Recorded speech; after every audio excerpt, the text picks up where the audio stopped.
Así inicia Es Noticia, noticia en profundidad. Qué placer acompañarles. Soy Tatiana Pérez y les saludo desde nuestra sede central en Caracas, en Venezuela. A partir de este momento, en la próxima hora, tenemos 3 temas que son noticia. Aquí están primero desplegados en titulares. En Noticia Venezuela, justicia adentro e injusticia por fuera. Mientras que el Tribunal Supremo condenó a los directos implicados en el intento de magnicidio del presidente Maduro en 2018, los recursos del país siguen secuestrados en el exterior. El jefe de Estado denunció que se trata de un saqueo contra la nación, por lo que se lucha en instancias internacionales. Un asunto que analizamos. En Noticia Perú, el presidente de la Nación, Pedro Castillo, se presentó ante la Fiscalía General para declarar en una de las investigaciones que adelantan en su contra. Movimientos sociales y otros sectores del país aseguran que se trata de una persecución judicial sin precedentes en contra de un jefe de Estado. Les contamos. En Noticia China analizamos los efectos de la provocadora visita de Nancy Pelosi a Taiwán. Su presencia ocasionó serios cuestionamientos a la política exterior norteamericana y abre nuevos caminos de confrontación que China está dispuesta a explorar. Es un escenario geopolítico en el que profundizamos. En Noticia Casi comienza. Bienvenidos, bienvenidas.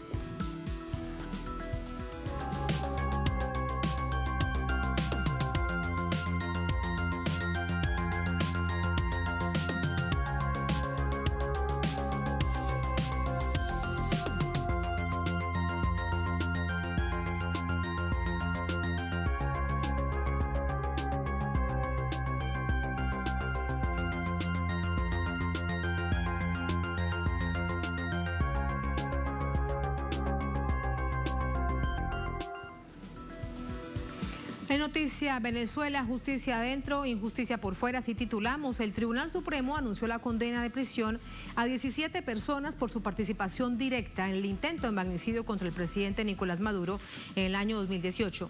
En este escenario, el presidente denunció el saqueo y robo de recursos del país desde el exterior. Vamos a revisarlo. Un tribunal con competencia sobre delitos asociados al terrorismo y delincuencia organizada condenó con penas entre los 5 y 30 años de prisión a 17 personas que participaron en el intento de asesinato al presidente Nicolás Maduro en agosto de 2018 en la avenida Bolívar de Caracas. En medio de un acto por el aniversario de la Guardia Nacional, Maduro fue víctima de un intento de magnicidio a través del uso de drones cargados con explosivos, que fueron desactivados por los cuerpos de seguridad. La justicia condenó a los involucrados por los delitos de traición a la patria, homicidio intencional calificado en grado de frustración, homicidio intencional calificado ejecutado con alevosía y por motivos fútiles en grado de frustración y lanzamiento de artefacto explosivo en reuniones públicas. Esta tarde, el jefe de Estado pidió a ese componente de la Fuerza Armada mantenerse alerta ante amenazas contra la seguridad del país. Señores oficiales, señoras oficiales de la Guardia Nacional Bolivariana, hay que estar alerta, atentos y de pie, vigilantes de las amenazas contra Venezuela, contra la seguridad interna y batallar intensamente contra el delito, contra las bandas criminales, contra las TANCOL, con fuerza, desarrollando mucho la inteligencia junto al pueblo, la contrainteligencia, desarrollando la capacidad investigativa. La víspera, el mandatario aseguró que no están de brazos cruzados ante el robo y secuestro de los recursos del Estado venezolano, sobre la negativa de la justicia británica al acceso a las 31 toneladas de oro que permanecen retenidas en el Banco de Inglaterra desde el 2019. Maduro subrayó que Venezuela también recuperará otros recursos que han pretendido robarle. Y esa riqueza, esos bienes, ese oro, esas empresas, esos aviones, como el caso de Argentina, que le pertenecen a Venezuela, los recuperaremos del secuestro y del robo descarado de nuestros bienes, del oro, de Citgo, de las cuentas bancarias. Y ahora pretenden robarnos un avión propiedad de Venezuela, legalmente propiedad de Venezuela en Argentina, por mandato de un tribunal imperial del estado de la Florida en los Estados Unidos. Finalmente, el presidente venezolano Alertó a los gobiernos del mundo sobre la inseguridad jurídica que existe en torno a las reservas de los pueblos. Así entramos con el análisis. Para ello nos acompaña Walter Ortiz, politólogo, articulista en el diario Correo del Orinoco, del semanario 4F. Nos acompaña desde Caracas, esta capital suramericana. Walter, bienvenido. Buenas noches. Hola, Diana. Buenas noches para ti. Un saludo y saludos a toda la gente que nos ve y nos escucha por Telesur. Muchas gracias. Primero preguntarte tu opinión, tu análisis, tu reflexión acerca de la decisión que toma la justicia venezolana sobre los implicados directos en el intento de asesinato, el intento de magnicidio del presidente Maduro en el año 2018.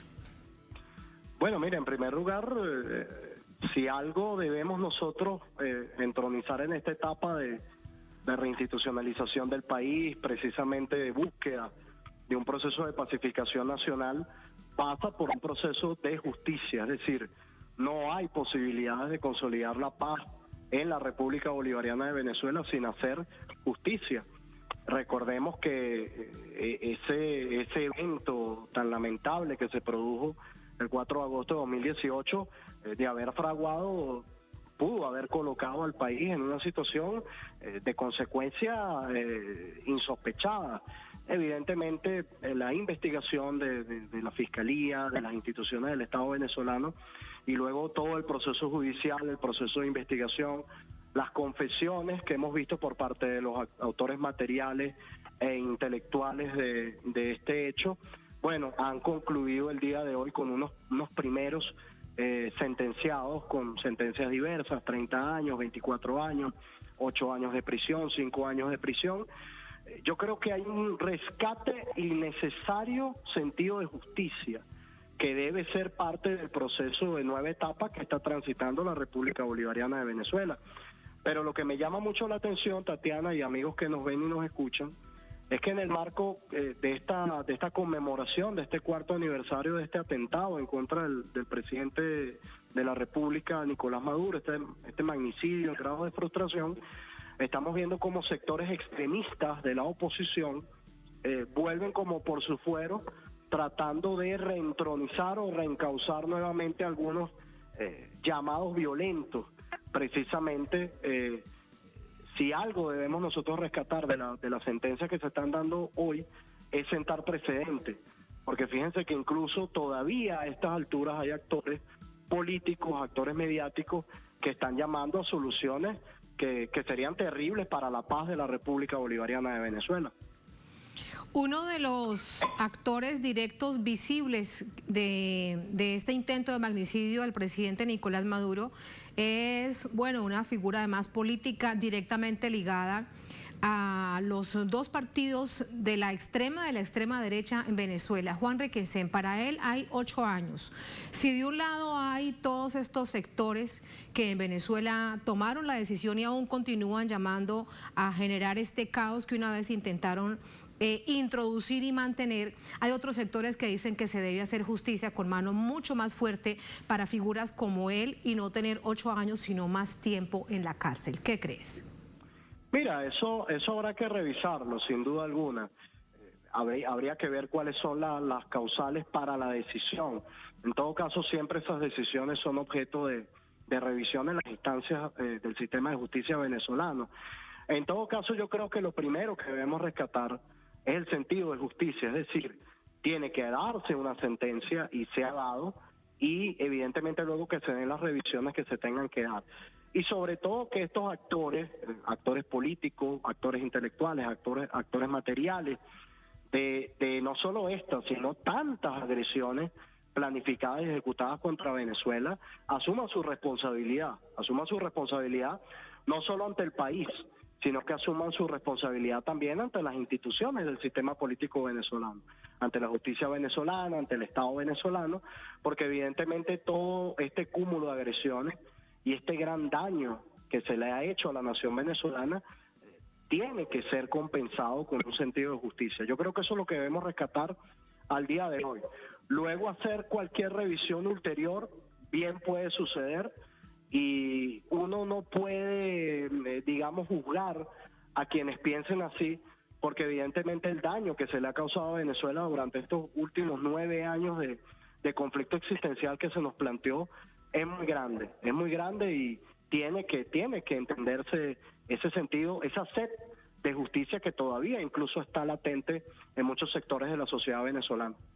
Sobre los autores intelectuales, aquí fueron condenadas personas directamente vinculadas con el intento de magnicidio hace hoy 4 años en una céntrica calle de Caracas, la capital de esta nación suramericana. Pero ¿qué pasa con los autores intelectuales? Habrá mucho aún por conocer, por investigar, porque algunos de ellos que están señalados directamente están, por ejemplo, en Colombia.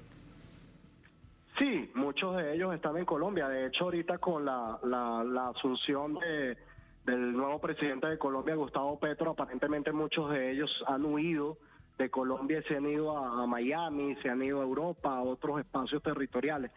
Yo creo que, como decía el presidente de la Asamblea Nacional, Jorge Rodríguez, esta tarde, en su intervención sobre el punto, hubo un debate en la Asamblea Nacional sobre este tema del intento de magnicidio frustrado. Tiene que haber, hay que profundizar sobre los autores intelectuales, los requerimientos para que la justicia de los países en los cuales ellos están resididos, nos faciliten a los venezolanos la extradición de esos actores para que asuman su responsabilidad, porque evidentemente no se puede considerar un llamado profundo o permanente a la paz si no se llega a conclusiones con respecto al tema de la justicia. Hay todavía autores intelectuales que están siendo procesados por este intento de magnicidio frustrado y ellos tienen que asumir la responsabilidad ante la sociedad venezolana, pero también ante la justicia. Y la justicia tiene unas causas pendientes abiertas en contra de ellos, así que el llamado es a profundizar el proceso de solicitudes de extradición necesarias y que los países que los tengan no los protejan, sino que más bien faciliten el proceso de hacer justicia en Venezuela. Eso es parte, entre otras cosas, de la lucha para que se haga justicia con respecto a todos los involucrados en estos distintos hechos, distintas estrategias de quebrar al gobierno de Venezuela. Recordando esa fecha, algunos investigadores, Walter, señalan que fue el primer intento de asesinar a un presidente, a un jefe de Estado en funciones con un dron. Todo esto se organizó, toda esta estrategia se armó desde Colombia, están las pruebas, pero pasaron muchos meses para que a nivel internacional se aceptara que había sido de esta manera. Siempre se dijo, se supone, parece, hubo un supuesto, dudando de que esto sucediera. Además estaban las imágenes en vivo porque se estaba transmitiendo ese día este desfile militar. Sí, bueno, sin duda alguna, recordemos que eso es parte de la campaña internacional para satanizar al gobierno democrático y constitucional del presidente Nicolás Maduro. Sin duda alguna eso fue parte de todo el hecho.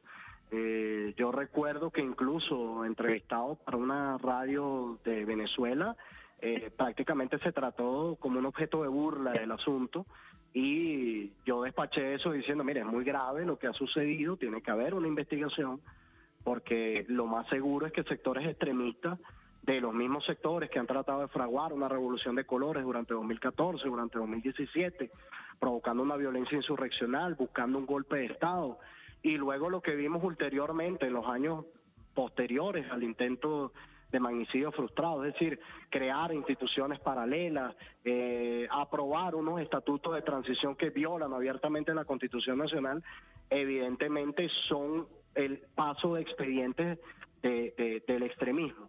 Sin duda alguna, la mediática internacional, Tatiana, y también los factores de poder, sobre todo de los Estados Unidos y Europa, y algunos gobiernos de América Latina, sin duda alguna con su silencio, con su burla, trataron de minimizar el asunto, porque sin duda alguna para ellos la única prueba real de que el magnicidio en grado de frustración fue real, hubiera sido el hecho de que hubiera fraguado, es decir, que hubieran realmente asesinado al presidente Nicolás Maduro.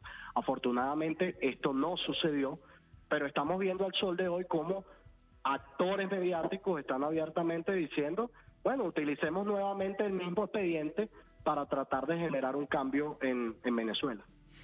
Esto realmente es impresionante porque es buscar las justificaciones, no importa que se quiebre el derecho de los países, el derecho internacional, Walter, cuando se trata de Venezuela. Y aquí voy a la denuncia que hacía el presidente Nicolás Maduro la víspera.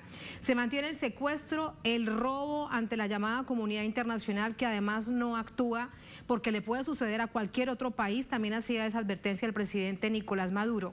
Así que es bastante paradójico porque dentro de Venezuela hay un nuevo momento político. La mayoría de la oposición tomó de nuevo el camino democrático, lo que es correcto, perfecto para cualquier democracia en el país, en un país.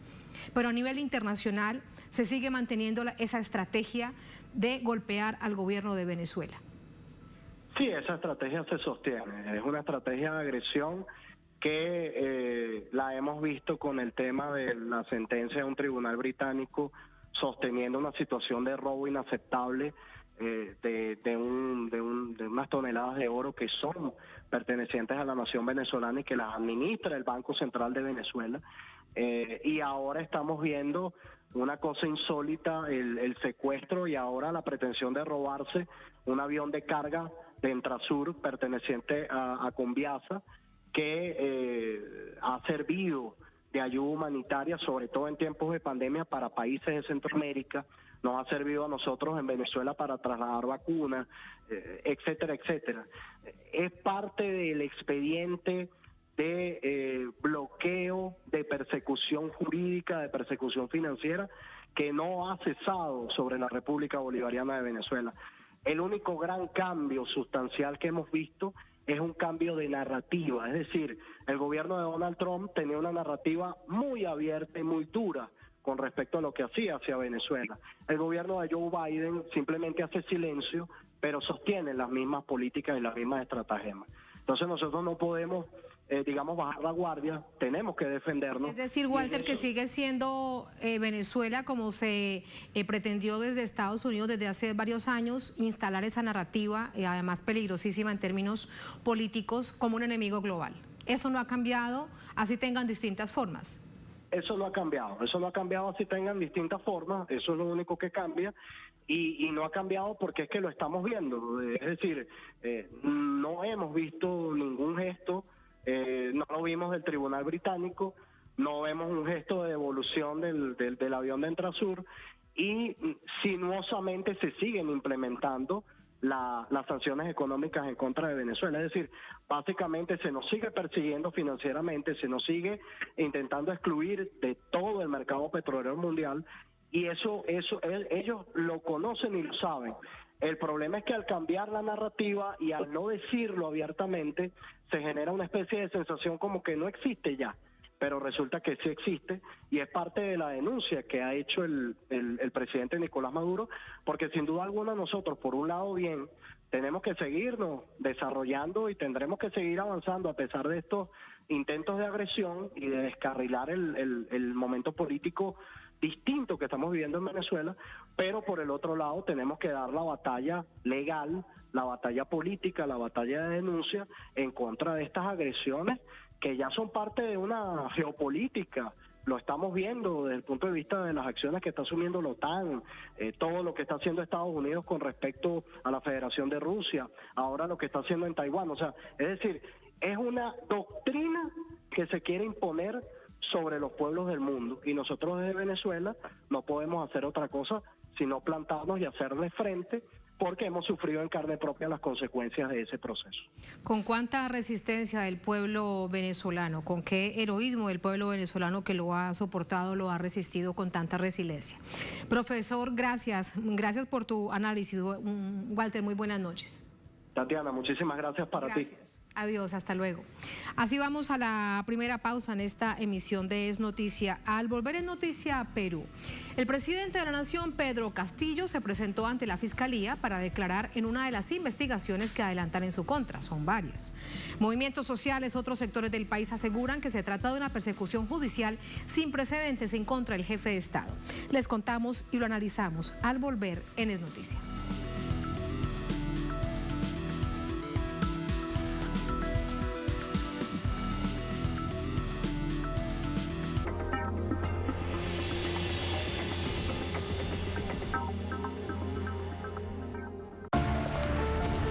Un país con corazón acompaña a sus familias. En un país con corazón, los mayores están protegidos.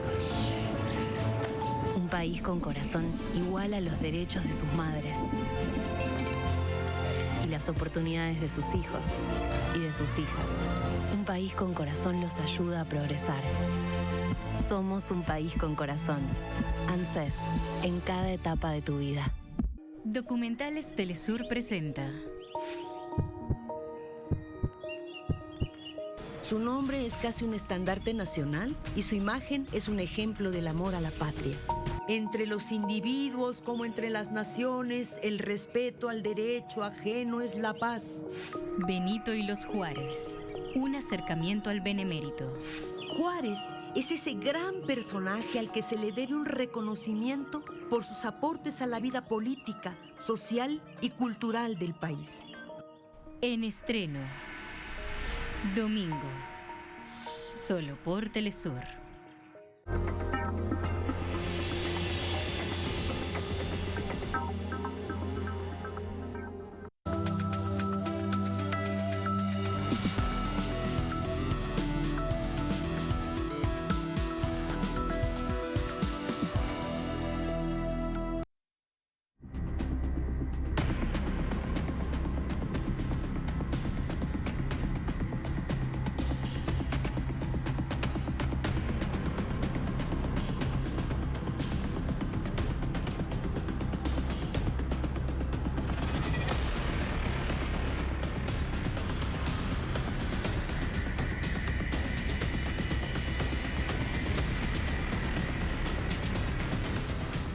En Noticia Perú, el presidente Pedro Castillo ratificó su inocencia ante la Fiscalía de la Nación.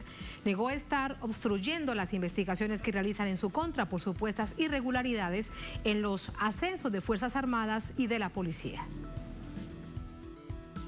Como un colaborador de la justicia, se presentó el presidente Pedro Castillo este jueves a la sede del Ministerio Público. El jefe de Estado ejerció su derecho constitucional a guardar silencio ante la dirigencia. El presidente Castillo, a través de su cuenta en Twitter, negó cualquier intento de obstrucción a la justicia. Por el contrario, reafirmó en colaborar siempre con las investigaciones que se requiera.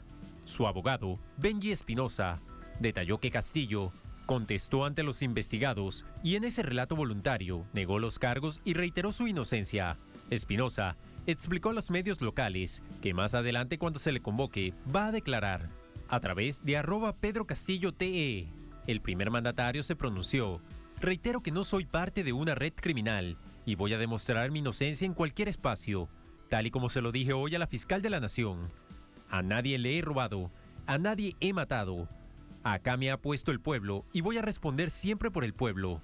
Por su parte, la Asociación de Policías Peruanos Unidos por el Cambio publicó un video donde refieren que los medios no sacan el apoyo al presidente.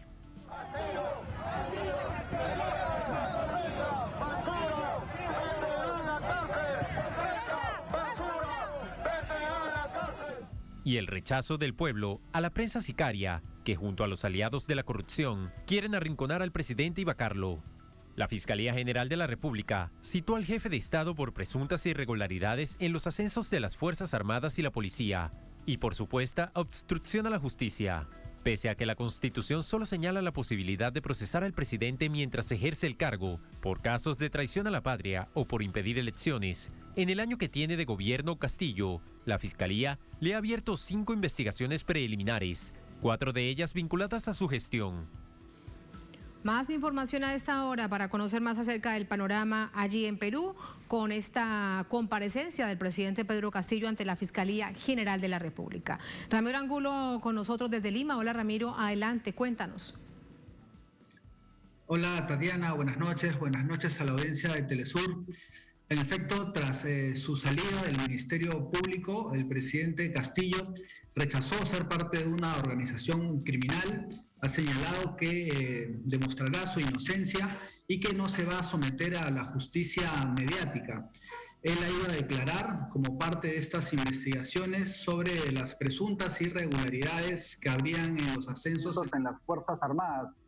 Hay que indicar de que todo esto ocurre en un contexto de enfrentamientos entre el Palacio de Gobierno y el Ministerio Público, que han empezado, digamos, con más énfasis luego de la destitución del exministro del Interior, Mariano González, quien luego de su despido salió a los medios de comunicación a denunciar que Pedro Castillo lo había retirado del cargo por una supuesta obstrucción a la justicia para impedir que se capturen a los prófugos exfuncionarios vinculados en presuntos actos de corrupción que comprometerían al presidente de la República.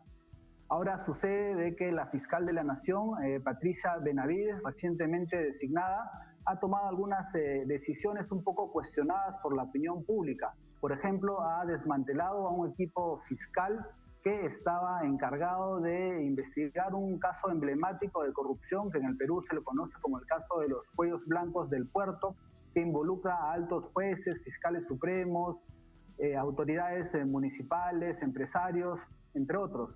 Asimismo, destituyó a una fiscal que estaba investigando a su hermana, que era una jueza, que tenía algunas investigaciones vinculadas al narcotráfico, ¿no? Tenemos un audio en el que se escucha al presidente Castillo dar estas breves declaraciones cuando sale del Ministerio Público. Esto lo veremos más adelante. Vamos en este contexto, sí, a revisar un tuit que realmente es una exageración, visto desde la confrontación que hay, Ramiro, entre el Ejecutivo y el Congreso, que prácticamente no deja hacer nada. Maniatado el presidente Castillo. Vamos a verlo. Vamos a verlo, le pido a la producción que lo ubiquemos, por favor. Congreso de Perú, Pleno del Congreso, debate el proyecto RL 2741 que autoriza al presidente de la República salir del territorio nacional del 6 al 8 de agosto de 2022 con la finalidad de asistir a las actividades de transmisión de mando en Colombia. Y este fue el resultado. 67 votos en contra, el Pleno del Congreso no aprueba el proyecto de resolución legislativo 2741 que autoriza al presidente de la República a salir del territorio nacional del 6 al 8 de agosto de 2022. Estas 48 horas de salida del presidente Pedro Castillo eran para asistir el próximo fin de semana, el próximo domingo, a la asunción del presidente electo de Colombia, Gustavo Petro, como una de las delegaciones, por supuesto, invitadas. ¿Alguna reacción al respecto, Ramiro? Sí, bueno, en realidad esto es parte de la campaña de desprestigio y desacreditación que hay en contra del presidente, de parte de la oposición. Las reacciones en el Congreso han estado basadas en estas investigaciones que justamente está haciendo la Fiscalía y el impedimento de salir del país para ir a Colombia. Básicamente se sustentan en estos indicios que habrían de presuntos actos de corrupción que estaría cometiendo Castillo y que básicamente están siendo investigados por la Fiscalía actualmente. Un dato importante, por ejemplo, es que el artículo 113 de la Constitución señala como una de las causales para vacar al presidente es que éste salga del país sin permiso del Congreso. Al parecer lo que querrían desde el Congreso es que él salga para finalmente intentar lograr lo que vienen buscando desde antes de que él empiece el gobierno, que es vacarlo. Digamos, han habido cuestionamientos de parte de la oposición y palabras un poco de apoyo de parte del oficialismo, ¿no? Que han indicado de que con esta decisión básicamente se está victimizando más al presidente y se está haciendo un papelón a nivel internacional. Así está el escenario en Perú, ya lo vamos a analizar. Gracias, Ramiro, buenas noches. Buenas noches. Para ello nos acompaña Mariano Flores, presidente colegiado de la Asamblea Nacional de los Pueblos, representante de la Central Única Nacional de Rondas Campesinas del Perú. Nos acompaña también desde Lima, la capital. Mariano, muy buenas noches, bienvenido. ¿Cómo está? Muy buenas noches, señorita. Saludarlo a toda su audiencia a nivel nacional e internacional. Mi nombre es Marino Flores González. Sí, justamente vivimos en nuestro país una crisis económica, social, pero esto se agrava con la crisis política que ha generado definitivamente la gran corrupción.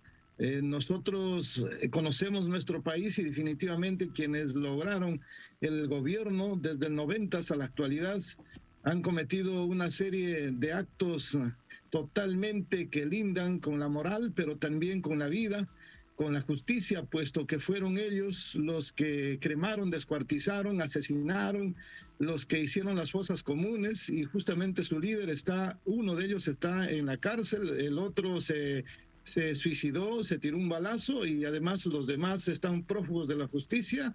Y son ellos quienes ahora se han convertido en una oposición total al actual gobierno. No aceptan que un campesino, un rondero, un hombre común y corriente, como nosotros decimos, del campo, les haya ganado las elecciones, y por lo tanto su decisión, su determinación es recuperar el gobierno. Y para recuperar el gobierno, obviamente han recurrido a todas las acciones. Se recuerda que no quisieron reconocer nuestro voto originario, campesino, indígena, sobre todo, y luego que no pudieron con ello, entonces recurrieron a tumbar gabinetes, luego recurrieron a la vacancia, a la renuncia, no han podido con eso, y ahora sí pretenden que el presidente pues definitivamente pueda ser inhabilitado del cargo, y para eso se han unido los grandes poderes económicos, pero los voceros son justamente el Congreso de la República, el Congreso que es, decimos nosotros, el hijo del mal, puesto que ahí han llegado con la plata de la gran corrupción. No olvidemos Mariano, que persecución judicial se denunciaba. Millones de soles. Mariano, se denunciaba durante esta jornada de distintos sectores, varios de ellos campesinos, agrícolas, comunidades indígenas, movimientos sociales en distintas partes del país, que hay un proceso de persecución judicial sin precedentes en el país. ¿Qué justicia recibió el presidente Pedro Castillo cuando asume? ¿Qué justicia había en la nación? ¿Qué está pasando con la justicia? Lógicamente, como te mencionaba, que ahora los voceros de toda esta gran corrupción son el Poder Judicial, el Ministerio Público, que ahora perfectamente sabemos de que el actual fiscal de la Nación justamente entra de frente a disolver la Comisión de los Cuellos Blancos, y peligra que la destitución del fiscal Domínguez, que está a cargo de la investigación de la gran corrupción de Keiko Fujimori, y además se han unido con la gran prensa, y todos ellos actúan en pared y lo están acorralando totalmente al gobierno. Actualmente acaban de decidir simplemente no darle autorización para que viajara al hermano país de Colombia, puesto de que ellos consideran definitivamente que ir a Colombia implica encontrarse también con los hermanos progresistas, lo que no significa en absoluto también de que este gobierno no haya cometido una serie de errores, y por supuesto tampoco ha resuelto varios problemas, como por ejemplo nosotros somos sectores sociales, agrarios, nos hemos unido todos, y obviamente estamos reclamando un conjunto de demandas también. Sin embargo, eso no implica en absoluto que se le pueda vacar o inhabilitar al presidente, sobre todo sin haber comprobado en absoluto los actos de corrupción. Estamos de acuerdo que se investigue, pero aquí hay una persecución, en este caso a partir de la judicialización, en este caso, de la politización de la justicia, y como te reitero, de los medios de comunicación y el Congreso de la República. Sí, Mariano, algunos sectores en el país dicen que se vayan todos, entre ellos el presidente Pedro Castillo, que además se acabe el Congreso, que se convoquen a nuevas elecciones. Vemos, por lo que usted nos dice, que no es la postura de ustedes, además la organización que usted representa. Cuando nos habla de los errores cometidos por este gobierno del presidente Castillo, ¿a qué se refiere? Definitivamente, por ejemplo, el haber colocado ahí en el gabinete a personajes que en este caso lindan en muchos de los casos también con actos de corrupción, o que vienen de la gran corrupción anterior, como lo fue el último ministro del Interior, que se convirtió en el caballo de Troya para romper el gobierno desde adentro. Pero decirte de que lo que dicen los grandes medios no hay que creerlo, eso es falso, de que quiere la gente que se vayan todos. Hace unos 10 días que ha salido una encuesta de Datum, donde el 60%, más del 60%, justamente, y hablando de Datum, que es en este caso sabemos de dónde procede, entonces está de acuerdo para que culmine su gobierno. Además, nosotros que lo hemos elegido como campesinos agrarios, ronderos, sectores en este caso populares, que es sector obrero y campesino, estamos unidos y no vamos a permitir eso, de tal manera que quienes están ahorita en el Congreso son una mayoría de oposición, pero que vienen, reitero, de la gran corrupción, del asesinato, de la persecución. Obviamente los gobiernos sucesivos. Sí, Mariano, una de las promesas de campaña que parece que se diluye con el tiempo, bueno, por lo menos en este primer año no se dio, hay que esperar lo que suceda en adelante, pero quiero preguntarle acerca de los posibles escenarios para que se dé. Y es la promesa de una asamblea constituyente para construir una constitución. La actual fue creada en tiempos de dictadura de Fujimori, de Alberto Fujimori. ¿Qué se necesita para que se den pasos concretos al respecto y pensar que eso sea una realidad?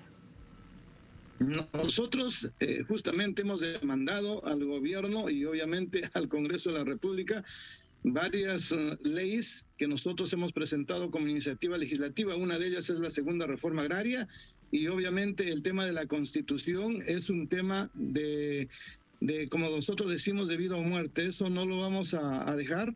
Hemos decidido que vamos a exigir nuevamente, por eso el 9 y el 10 vamos a estar en Lima, exigiendo al gobierno y sobre todo al Congreso que lo desarchive este proyecto de ley, porque el presidente Castillo lo presentó, este proyecto de ley, al Congreso de la República y de manera increíble lo archivaron. Y ese proyecto simple y llanamente decía que se consulte al pueblo, es decir, a nosotros, que si estamos o no de acuerdo con una nueva constitución, ni siquiera era...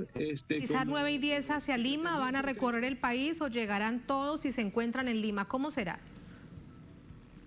No, nosotros estamos bajando de todas las regiones del país a la ciudad de Lima y el día 9 y 10 y vamos a ir justamente al Palacio de Gobierno con la finalidad de ver si es que ya ellos también han cumplido con las leyes que nosotros hemos propuesto, que es la segunda reforma agraria y otras leyes al respecto, pero luego vamos a ir al Congreso a exigir que se desarchive.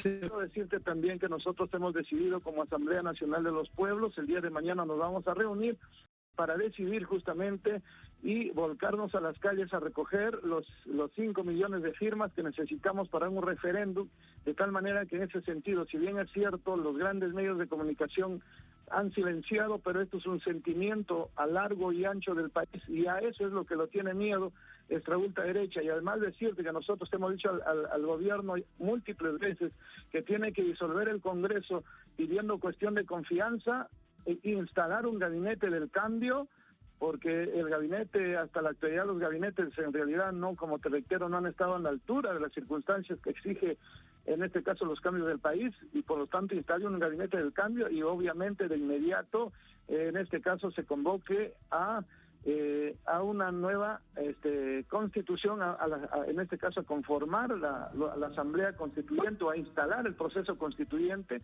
¿no es cierto?, para convocar en este caso pues a los constituyentes para elaborar la nueva constitución. Pero parece improbable realmente que el presidente Castillo tome la decisión de cerrar el Congreso, entre otras cosas. Recuerda usted que entre las primeras decisiones que tomó el actual Congreso fue reformar esa normativa que le impide o que le permite al presidente, y ahora se lo impediría, tomar ese tipo de decisiones, aunque haya también muchas organizaciones y sectores, entre ellas políticas, que crean que debe cerrarse el Congreso. Sí, por eso es que con este gabinete actual no ha sido posible. Esperamos, porque él ya ha mencionado que va a cambiar un gabinete y además en su tuit ha anunciado de que llama a las organizaciones políticas. El cambio y por supuesto a las organizaciones sociales y a los ciudadanos para que se conforme un gabinete del cambio de ancha base. Esperemos que eso se haga realidad y yo estoy seguro que con ese gabinete las cosas definitivamente van a tomar otro rumbo. De no hacerlo, nosotros igual seguiremos volcándonos a las calles. También decirte de que el pueblo también espera, está un poco confundido, sin embargo tampoco es posible esperar mucho, sin embargo también decirte de que no está dispuesto a aceptar que lo vaquen al presidente, no está dispuesto a aceptar que lo suspendan.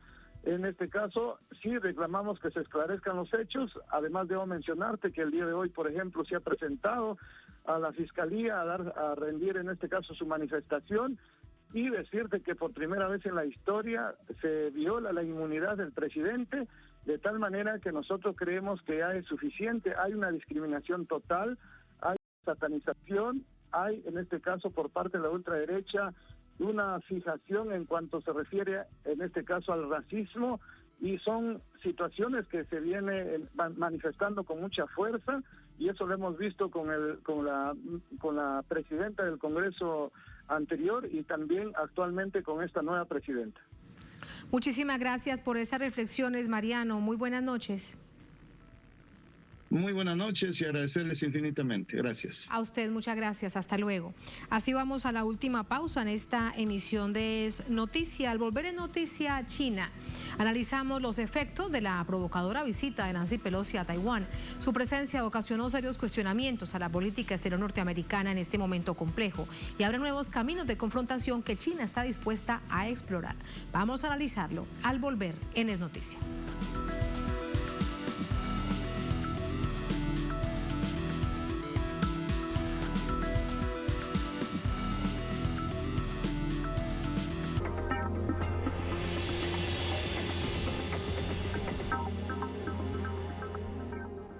En Conviasa sabemos lo importante que es mover tu negocio. Por eso ofrecemos el servicio Conviasa Cargo. Hoy llevamos tu mercancía a más de 16 destinos internacionales. Con personal calificado y la mejor tarifa del mercado, podrás enviar hasta 90 toneladas. Contáctenos por nuestra página web, correo o el número que aparece en pantalla. Movemos tu negocio siempre a tiempo. Conviasa, nos hacemos cargo.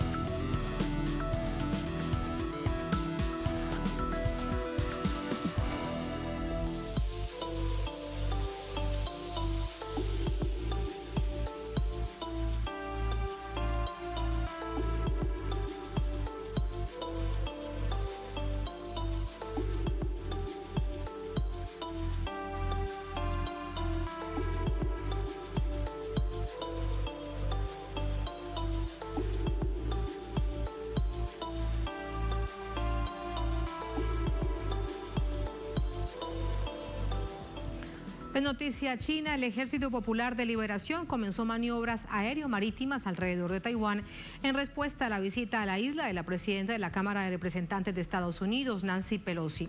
Además, se lleva adelante la cumbre de la ASEAN en Camboya. Nuestra compañera Nancy Perazzi nos cuenta desde Beijing. Hoy 4 días de maniobras militares de gran envergadura en 6 puntos alrededor de Taiwán que prácticamente rodean a esa sureña isla en señal de fuerza y también de rechazo tras la visita a Taiwán de la presidenta de la Cámara de Representantes de Estados Unidos, Nancy Pelosi. Se trata de las maniobras militares más importantes que realiza la Armada China en décadas alrededor de Taiwán y según fuentes oficiales los ejercicios incluyen prácticas reales de combate con misiles convencionales y la participación de cazas, portaaviones y otros equipos de artillería pesada. China asegura que estas operaciones militares son parte de la respuesta a la recién finalizada visita a Taiwán de Nancy Pelosi, vista como una violación a la soberanía y la integridad territorial del gigante asiático. Expertos chinos consideran que esos simulacros se harán más habituales frente a las costas de Taiwán. También advierten que la visita de Pelosi podría representar un momento de quiebre que aceleraría la reunificación de Taiwán con la parte continental de China,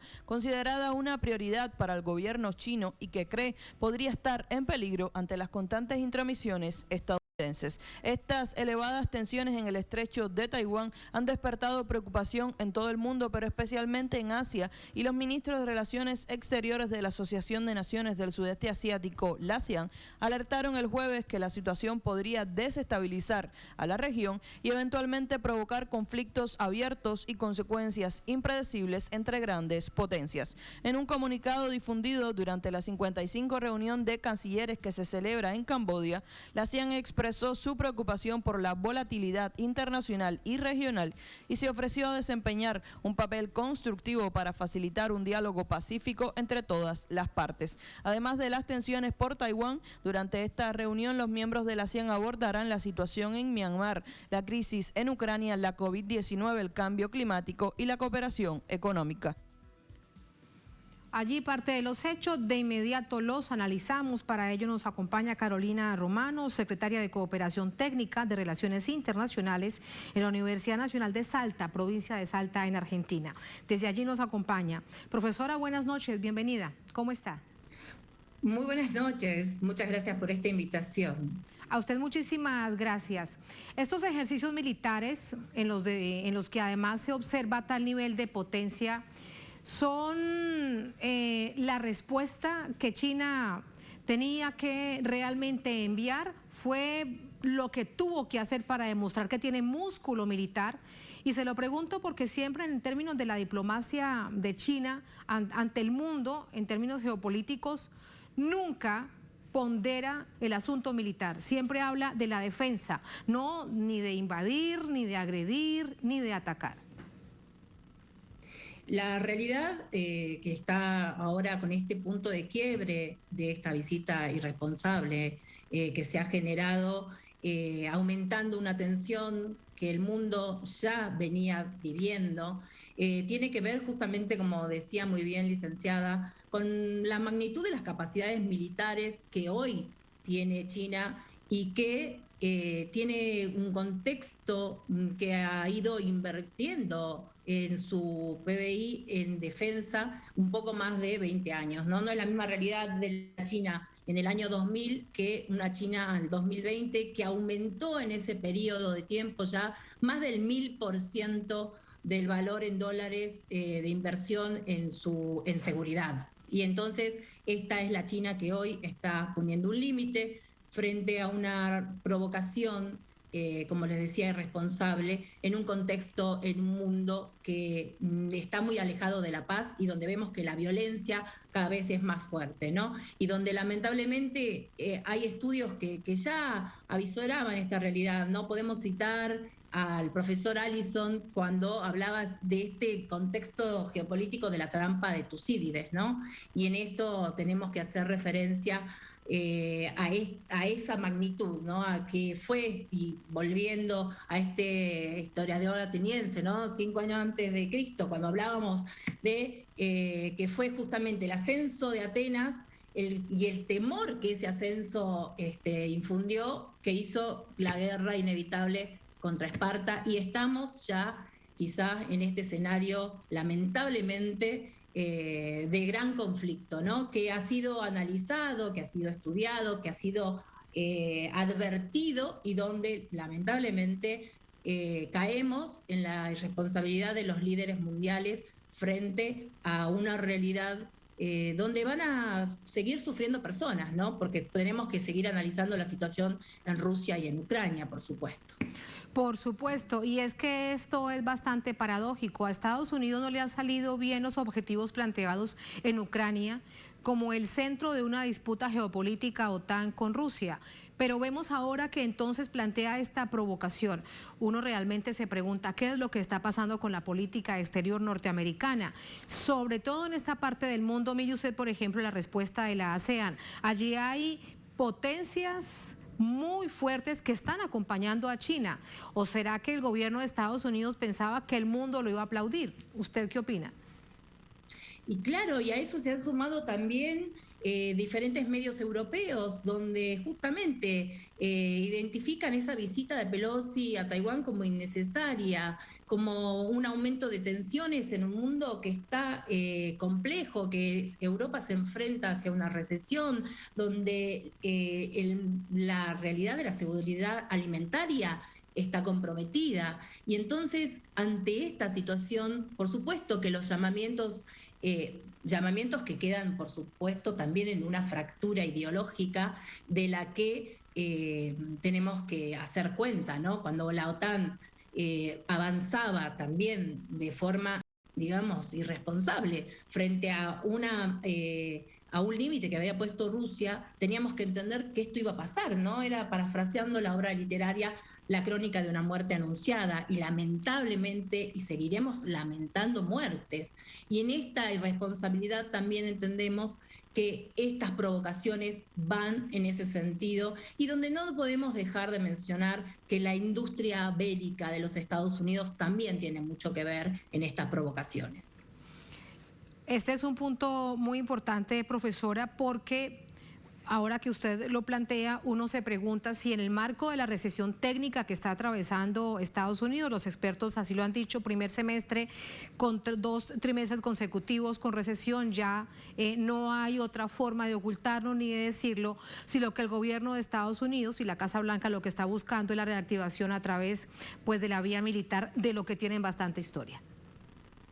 Exactamente, y entonces volvemos al análisis quizás del profesor Rodrik, que es un profesor al que sigo bastante, cuando hacía este análisis frente al dilema de seguridad, y estamos frente a ese dilema de seguridad que tiene que ver con las metas de seguridad nacionales y los mecanismos para lograr los objetivos de seguridad. Y ahí entendemos que Estados Unidos está jugando con estas metas y objetivos de seguridad, intentando equilibrar su economía, y una economía del mundo que viene golpeada en el contexto de la pandemia que no hemos superado, y además hoy en el conflicto entre Rusia y Ucrania. Y así entendemos que esta industria se pone en marcha y alienta a la economía, ¿no? No es casual tampoco, y tampoco es casual el rebote que se ha dado en la dotación de gas y principalmente entre Estados Unidos y Europa, ¿no? Lo llamativo acá también es la posición de la Unión Europea y de la OTAN, ¿no? Esa OTAN que nos sorprendía a todos en el 2019 cuando el presidente de Francia, Macron, decía que estaba herida de muerte, y que luego reaparece nuevamente Estados Unidos liderando este contexto y generando o propiciando el escenario nuevamente para un conflicto. Bueno, allí porque recuerde, profesora, recuerde que fue el propio Estados Unidos quien revive la OTAN. Ahora que usted dice esto del presidente Emmanuel Macron, él decía, necesitamos ya que se acabe con la OTAN y construir una fuerza interna dentro del bloque europeo, pero varios de los líderes europeos le cayeron encima. Luego aparece Estados Unidos y ahora resulta que la Unión Europea hace en política exterior lo que le manda Estados Unidos. Lamentablemente tenemos una Unión Europea que está casi a la deriva con estos conflictos, ¿no? Porque tenemos que hablar de la crisis que esto ha generado con el gobierno de Italia. Tenemos que analizar también la grave y profunda recesión que va a empezar a afrontar la misma Unión y los diferentes países, la situación de Alemania con su dotación de gas, ¿no? Todo esto que se ha generado con una situación que podría haberse solucionado antes de que esto escale. Y entonces ahora estamos nuevamente ante una situación de tensión que vemos que ha empezado a escalar y en donde vamos a tener a toda la región en alerta. Lamentablemente ya el gobierno de Japón también ha hecho un llamamiento a la Cancillería, justamente informando de que su zona de económica exclusiva había sido también atravesada por misiles balísticos disparados por China. Se cree, y es lo que ha informado el Ministerio de Defensa de Japón, es que han sido 5 misiles, y nosotros hasta el momento tenemos la información de que China va a continuar con su ejercicio hasta el día domingo. Entonces esto recién comienza y veremos lamentablemente cómo se van a manejar este escenario de gran tensión y, como les decía, en una geopolítica del caos y de la irresponsabilidad. Un verdadero polvorín para el mundo, decía la víspera el secretario general de Naciones Unidas, Antonio Guterres, que hay que llamar a la calma porque estamos a un punto de desaparecer producto de una arma nuclear, que eso no nos suceda, que tengamos humanidad por mucho tiempo. Profesora, gracias, muy buenas noches. Por favor, muchas gracias.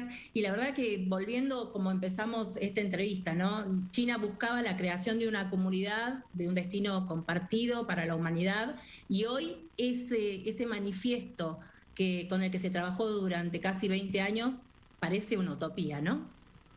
Tremendo, y qué bueno recordarlo. Muy interesante el análisis. Gracias, buenas noches. Buenas noches, muchas gracias. Gracias. A ustedes gracias por habernos acompañado. Ponemos punto final a esta emisión de Noticia. Será hasta mañana. Sigan con nosotros.